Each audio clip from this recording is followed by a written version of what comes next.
Welcome. Today I will discuss my game against the German Grandmaster Daniel Fridman on the Lichess Server. We played during the Quarantine League on Thursday, and he played under the handle Ledinavelosipede. What can I say about Daniel Fridman? Well, he's a German Grandmaster. He has a rating above 2600 for quite some time already, so he's a really strong player. And I have a lot of experience in playing against him. So we played 3 classical games. He beat me in the first 2. The first was when I was still a kid. And in the most recent encounter, our game ended in a draw. Next to that, we played a lot of rapid and blitz games against each other. And especially in these local tournaments, whenever Daniel turns up there, he's the big favorite and kind of an end boss if you want to win one of these tournaments. Enough said, a very strong player. I had the white pieces. We played under the time control of 2 minutes and 30 seconds for the game. Slightly unusual time control. The reason is just that this was the 5+0 arena tournament, and we both chose the Berserk option, so just to reduce our thinking time to half of it. I opened the game with the move c4, and Daniel opted for a semi-Slav setup with the move c6 and e6. And here I thought Daniel is pretty good in terms of theoretical knowledge in these positions. So if I go into one of the main lines, which I would play in a normal game, like for instance bishop g5 or e3 or g3, he will know a lot. So I thought I will just play something else, and I went for the move bishop f4, which probably is not a very good move. So he decided to take on c4, and after e4 b5 he's already a full pawn up, but maybe I have a little bit of compensation. And especially on Blitz, I don't mind playing these kind of positions where I'm a pawn down, but where there might be at least some compensation for the pawn. I went for e5, knight d5, bishop g5, and he played the queen to a5. Yeah, now he forces me to go back, and he went for bishop b4. So I think it's pretty clear right here that the opening experiment which I played with bishop f4 and e4 failed. And while it might still not be that bad, especially in a blitz game, it's quite obvious that white is worse here. Well, what can I do? I now played the move queen to c1, which I have to say I like. One reason for doing that is to walk out of potential knight b4s later on. The other reason is what we are going to see in the game. So I protect on c3, and now my idea is just to go bishop e2, short castles, and then to see what he does. And sometimes, especially when these black dark squared bishops are exchanged, then these dark squares could become weak.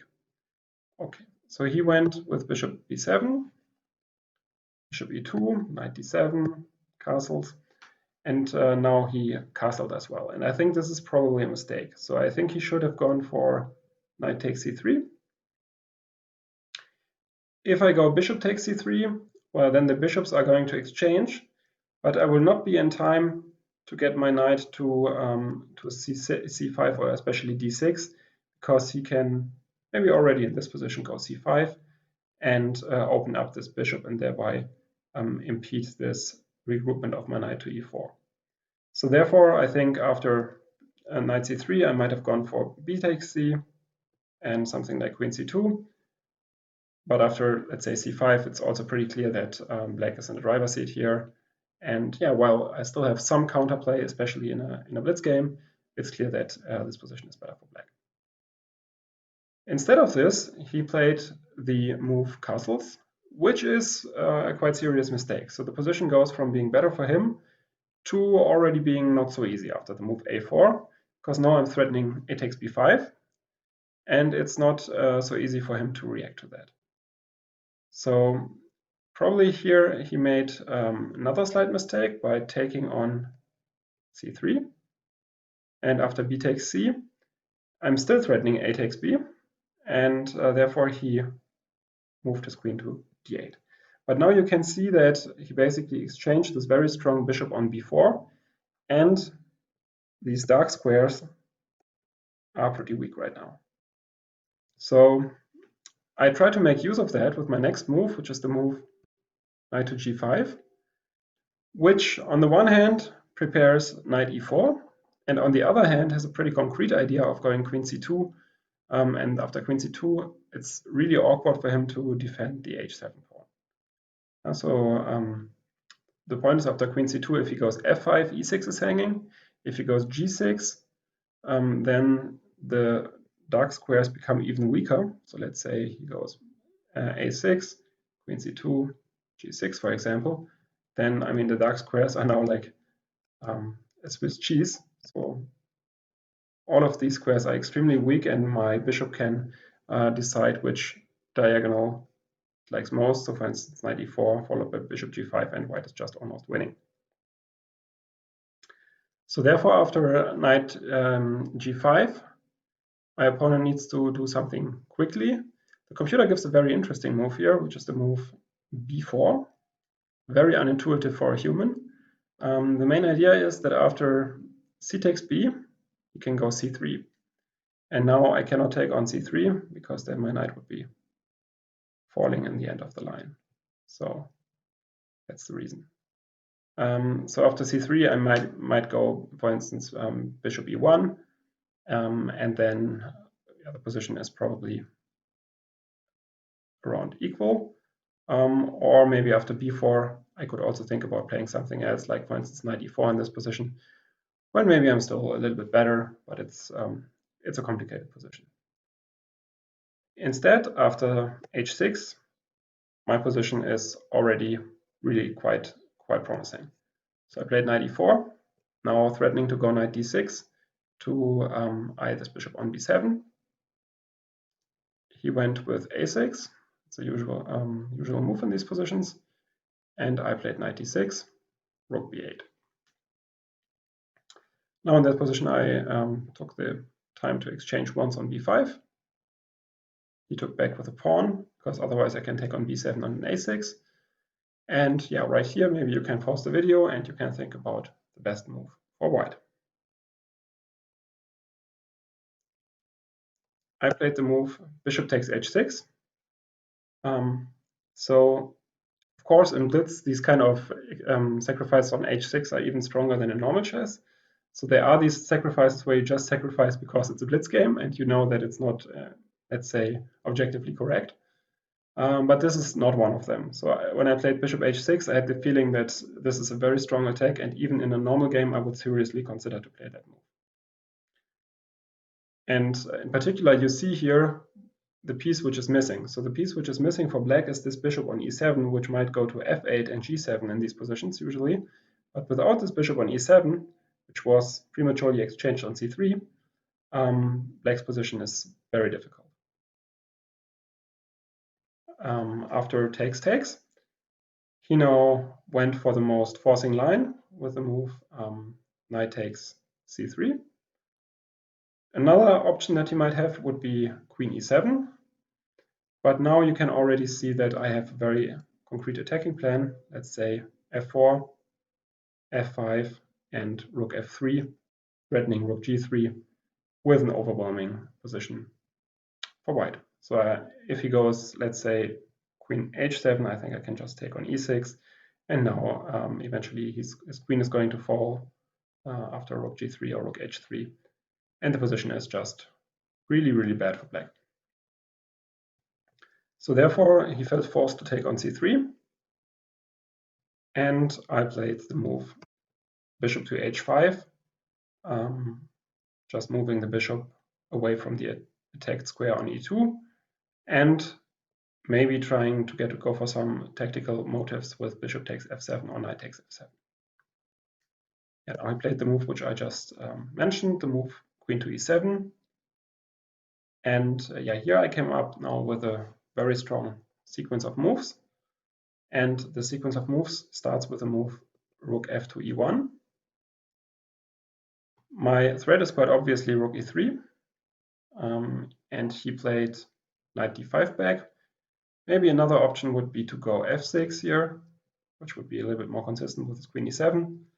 But after rook e3, either he goes queen h7, or he just gets mated on g3 basically. So rook g3 is threatening mate. So if he goes queen h7, I could already win a piece back with queen takes h7, but probably it's even stronger to just play something like rook g3 check and queen d2 back, with the idea of now threatening bishop g6, rook h3, and so on, and this attack should be enough for white to win the game.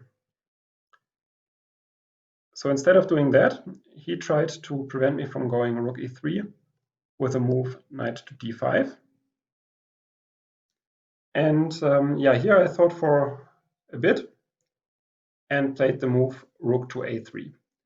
This is a pretty strong move. So essentially now, instead of getting this e rook into the game, I threaten to get the a rook into the game. And after rook g3, obviously the game is over. So the only thing he can do is to go c3. And now maybe you can again try to find the best move for white. Well, it's this beautiful rook takes c3. It deflects the black knight from d5. He has to take, otherwise rook g3 is as mating. And now rook e3. Now, after the knight is deflected from d5, e3 is no longer protected, and I threaten rook g3 with mate. So the only thing he can do to prevent me from mating him is essentially queen to h4. And now after rook g3, he could just take the rook. I mean, this position should also be winning for white, but I decided to win in another way. So now I sacrificed with bishop takes f7, now just won the queen on h4.